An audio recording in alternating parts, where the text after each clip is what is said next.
Kitab Yakobus. Salam dari Yakobus, hamba Allah dan Tuhan Yesus Kristus, kepada ke-12 suku di perantauan.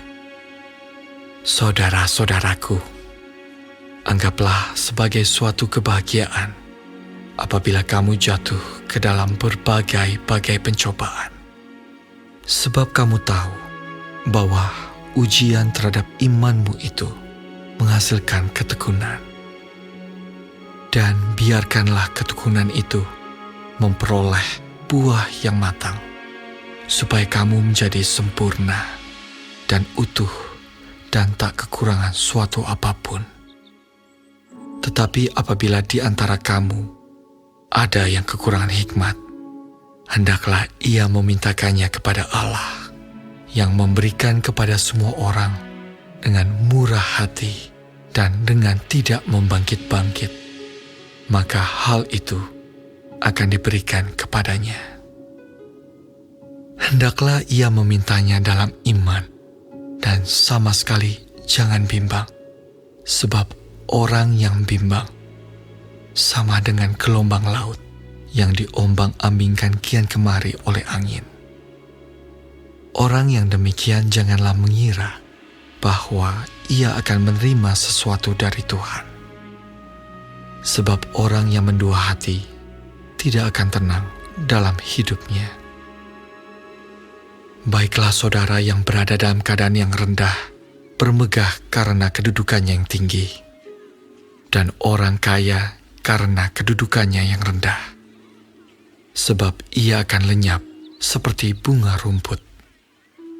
Karena matahari terbit dengan panas yang terik dan melayukan rumput itu, sehingga gugurlah bunganya dan hilanglah semaraknya.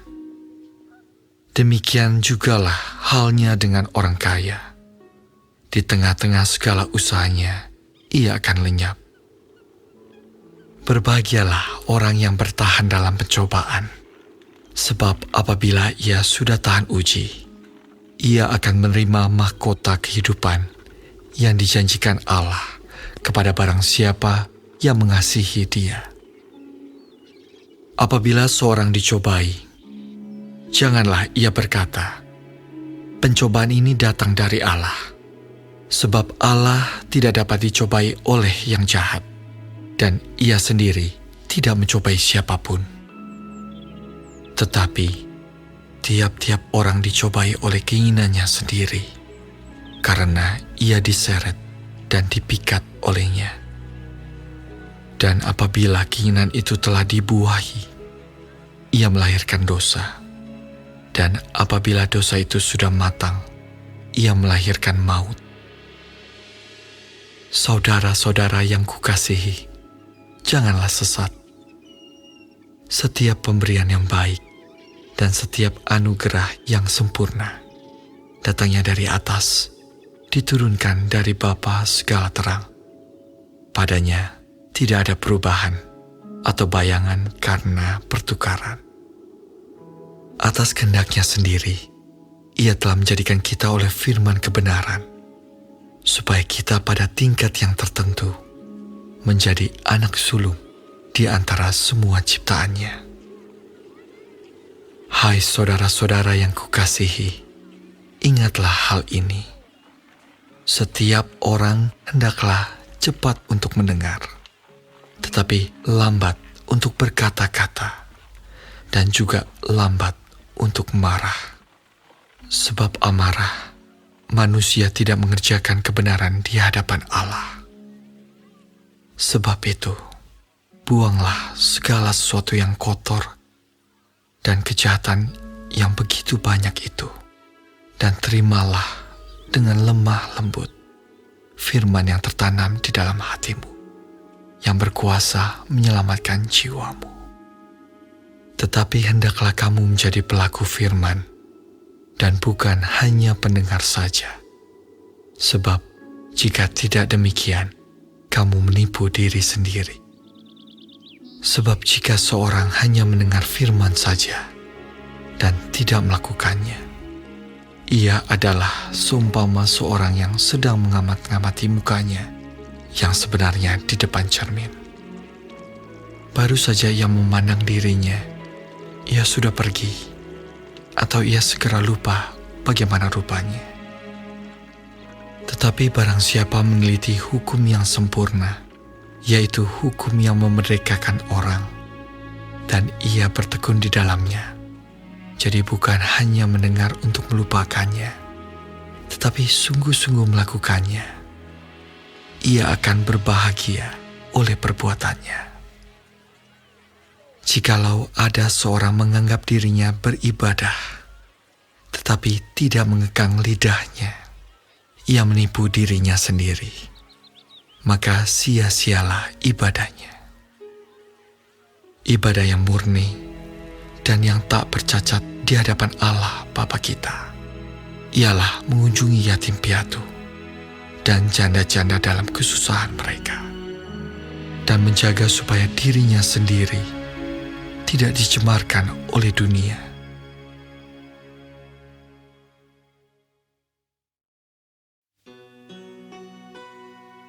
Saudara-saudaraku, sebagai orang yang beriman kepada Yesus Kristus, Tuhan kita yang mulia, janganlah iman itu kamu amalkan dengan memandang muka.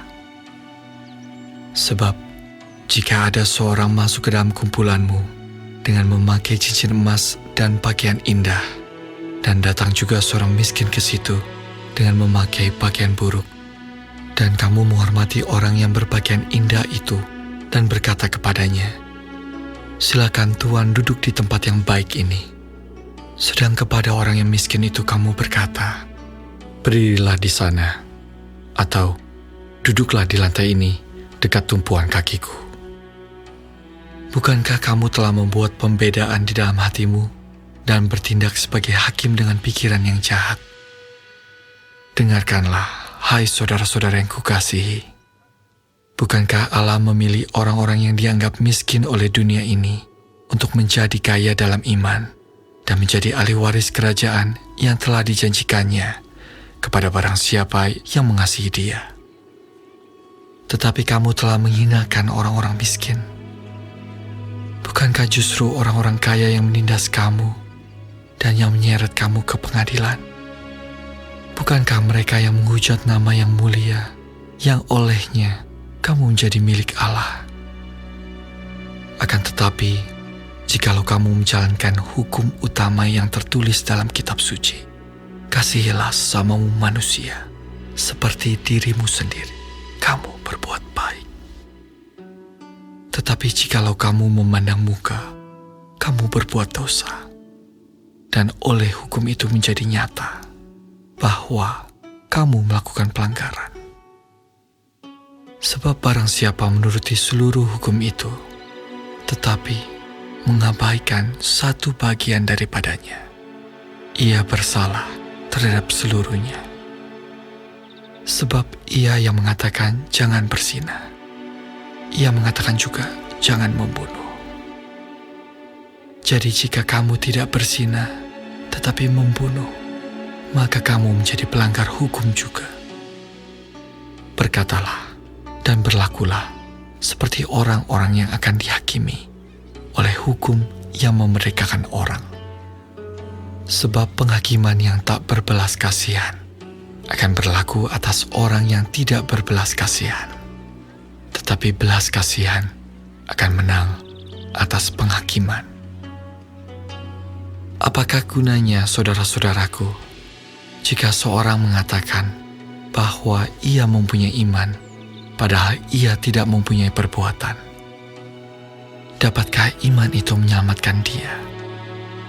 Jika seorang saudara atau saudari tidak mempunyai pakaian dan kekurangan makanan sehari-hari, dan seorang dari antara kamu berkata, "Selamat jalan, kenakanlah kain panas dan makanlah sampai kenyang," tetapi ia tidak memberikan kepadanya apa yang perlu bagi tubuhnya, apakah gunanya itu?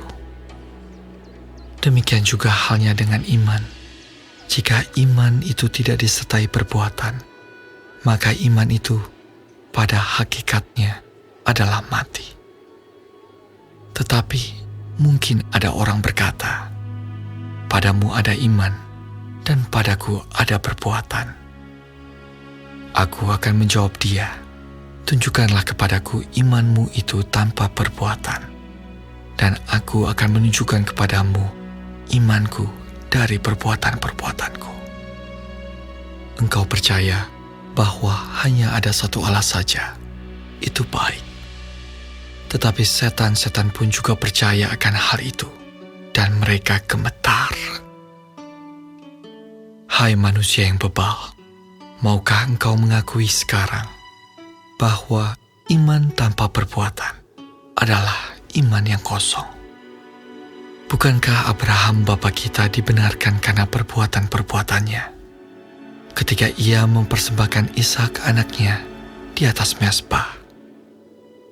Kamu lihat bahwa iman bekerja sama dengan perbuatan-perbuatan, dan oleh perbuatan-perbuatan itu, iman menjadi sempurna.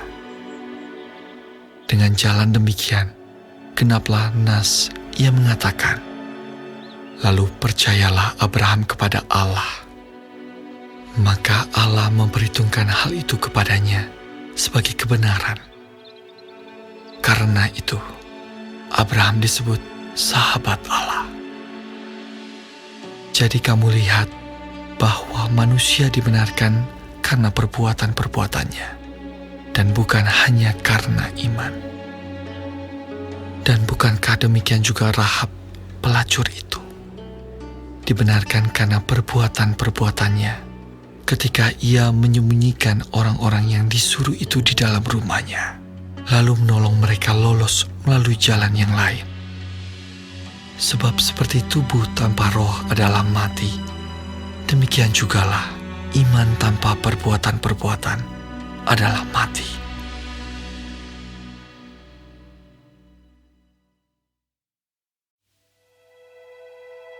Saudara-saudaraku, janganlah banyak orang di antara kamu mau menjadi guru. Sebab kita tahu bahwa sebagai guru, kita akan dihakimi menurut ukuran yang lebih berat. Sebab kita semua bersalah dalam banyak hal. Barang siapa tidak bersalah dalam perkataannya, ia adalah orang sempurna, yang dapat juga mengendalikan seluruh tubuhnya. Kita mengenakan kekang pada mulut kuda, sehingga ia menuruti kehendak kita. Dengan jalan demikian, kita dapat juga mengendalikan seluruh tubuhnya. Dan lihat saja kapal-kapal, walaupun amat besar dan digerakkan oleh angin keras, namun dapat dikendalikan oleh kemudi yang amat kecil, menurut kehendak jurumudi. Demikian juga lidah, walaupun suatu anggota kecil dari tubuh, namun dapat memegahkan perkara-perkara yang besar. Lihatlah, betapapun kecilnya api, ia dapat membakar hutan yang besar. Lidah pun adalah api.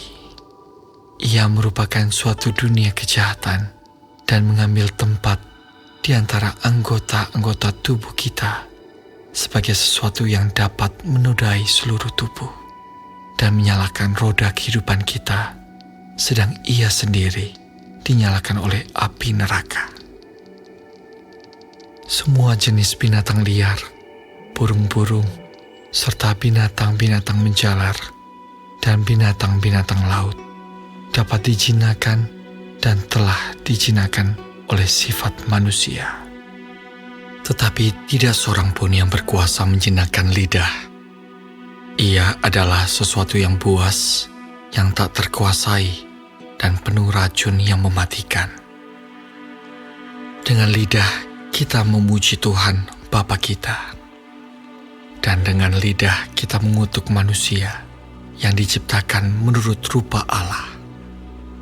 Dari mulut yang satu keluar berkat dan kutuk. Hal ini, saudara-saudaraku, tidak boleh demikian terjadi. Adakah sumber memancarkan air tawar dan air pahit dari mata air yang sama? Saudara-saudaraku, adakah pohon ara dapat menghasilkan buah zaitun Dan adakah pokok anggur dapat menghasilkan buah ara? Demikian juga mata air asin tidak dapat mengeluarkan air tawar. Siapakah di antara kamu yang bijak dan berbudi? Baiklah ia dengan cara hidup yang baik, menyatakan perbuatannya oleh hikmat yang lahir dari kelemah lembutan. Jika kamu menaruh perasaan iri hati dan kamu mementingkan diri sendiri, janganlah kamu memegahkan diri dan janganlah berdusta melawan kebenaran. Itu bukanlah hikmat yang datang dari atas, tetapi dari dunia, dari nafsu manusia, dari setan-setan. Sebab di mana ada iri hati dan mementingkan diri sendiri, di situ ada kekacauan dan segala macam perbuatan jahat. Tetapi hikmat yang dari atas adalah pertama-tama murni, selanjutnya pendamai, peramah, penurut, penuh belas kasihan, dan buah-buah yang baik, tidak memihak dan tidak munafik. Dan buah yang terdiri dari kebenaran ditaburkan dalam damai untuk mereka yang mengadakan damai.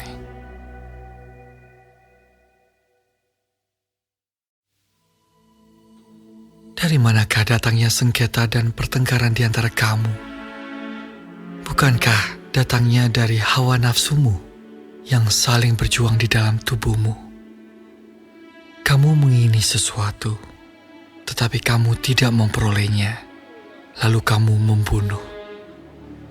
Kamu iri hati, tetapi kamu tidak mencapai tujuanmu, lalu kamu bertengkar dan kamu berkelahi.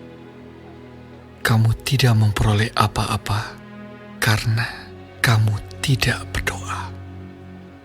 Atau kamu berdoa juga, tetapi kamu tidak menerima apa-apa karena kamu salah berdoa.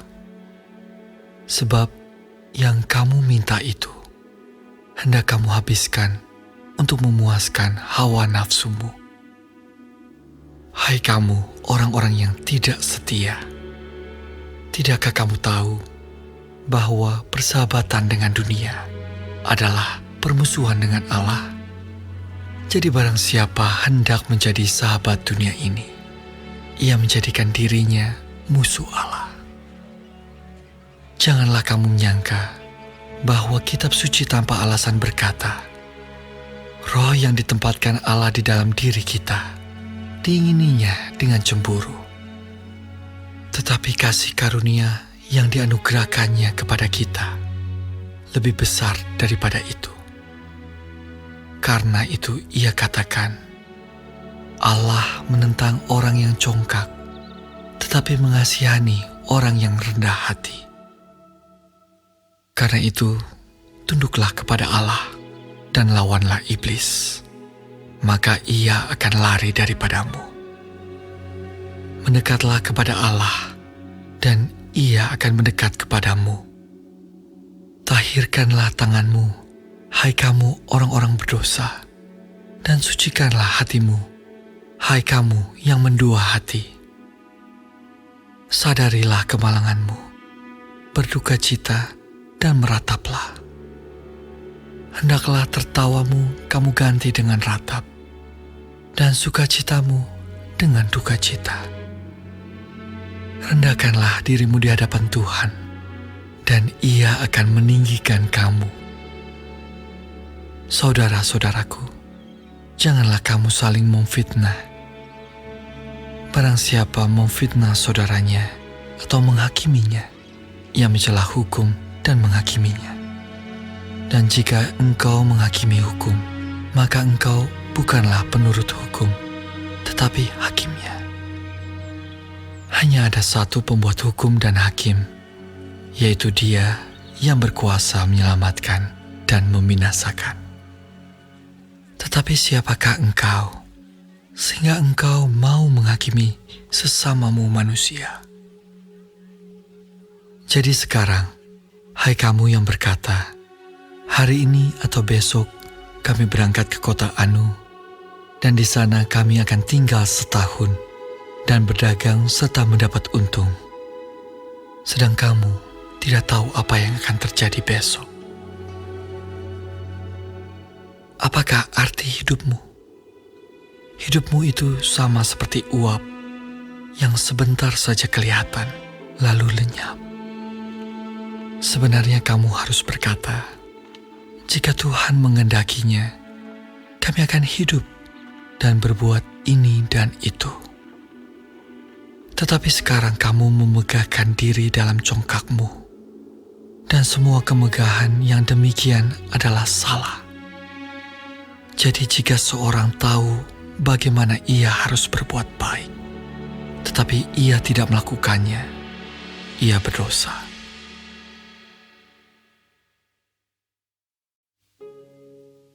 Jadi sekarang, hai kamu orang-orang kaya, menangislah dan merataplah atas sengsara yang akan menimpa kamu. Kekayaanmu sudah busuk dan pakaianmu telah dimakan ngengat. Emas dan perakmu sudah berkarat, dan karatnya akan menjadi kesaksian terhadap kamu dan akan memakan dagingmu seperti api. Kamu telah mengumpulkan harta pada hari-hari yang sedang berakhir. Sesungguhnya telah terdengar teriakan besar karena upah yang kamu tahan dari buruh yang telah menuai hasil ladangmu, dan telah sampai ke telinga Tuhan semesta alam, keluar mereka yang menyabit panenmu. Dalam kemewahan, kamu telah hidup dan berfoya-foya di bumi. Kamu telah memuaskan hatimu, sama seperti pada hari penyembelihan. Kamu telah menghukum, bahkan membunuh orang yang benar, dan ia tidak dapat melawan kamu. Karena itu saudara-saudara, bersabarlah sampai kepada kedatangan Tuhan. Sesungguhnya petani menantikan hasil yang berharga dari tanahnya, dan ia sabar sampai telah turun hujan musim gugur dan hujan musim semi. Kamu juga harus bersabar dan harus meneguhkan hatimu, karena kedatangan Tuhan sudah dekat. Saudara-saudara, janganlah kamu bersungut-sungut dan saling mempersalahkan, supaya kamu jangan dihukum. Sesungguhnya, hakim telah berdiri di ambang pintu. Saudara-saudara, turutilah teladan penderitaan dan kesabaran para nabi yang telah berbicara demi nama Tuhan. Sesungguhnya kami menyebut mereka berbahagia, yaitu mereka yang telah bertekun. Kamu telah mendengar tentang ketekunan Ayub, dan kamu telah tahu apa yang pada akhirnya disediakan Tuhan baginya, karena Tuhan Maha Penyayang dan penuh belas kasihan. Tetapi yang terutama, saudara-saudara, janganlah kamu bersumpah demi surga maupun demi bumi atau demi sesuatu yang lain. Jika ya, hendaklah kamu katakan ya. Jika tidak, hendaklah kamu katakan tidak, supaya kamu jangan kena hukuman. Kalau ada seorang di antara kamu yang menderita, baiklah ia berdoa. Kalau ada seorang yang bergembira, baiklah ia menyanyi. Kalau ada seorang di antara kamu yang sakit, baiklah ia memanggil para penatua jemaat, supaya mereka mendoakan dia, serta mengolesnya dengan minyak dalam nama Tuhan.